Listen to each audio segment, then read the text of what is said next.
সে হলো একটা সাবেক প্রধানমন্ত্রী ছিল, তার জন্য আমি বলতেছি সে তো অপরাধী। তারেক রহমানকে কেউ ফাঁসি দিতে পারবো না।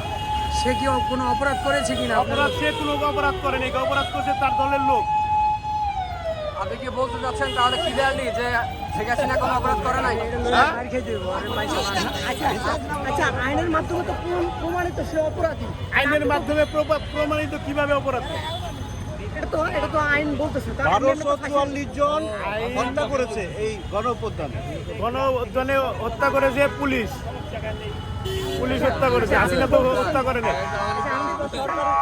আপনি বলতেছেন সে প্রধানমন্ত্রী ছিল, তো আইন তো সবার জন্য সমান, আমরা যেমন মনে করি সবার জন্য সে সমান। প্রধানমন্ত্রী ছিল, তার মোনাফেকের বিধি, হ্যাঁ হাসিনা তো মোনাফেকের বিধি বলেন। হ্যাঁ, মানে সে প্রধানমন্ত্রী ছিল তার জন্য আইন না, আইন তো সবার উঠে, আইন সবার উঠে, তাহলে তার কেন হবে না? আপনি বললেন কেন?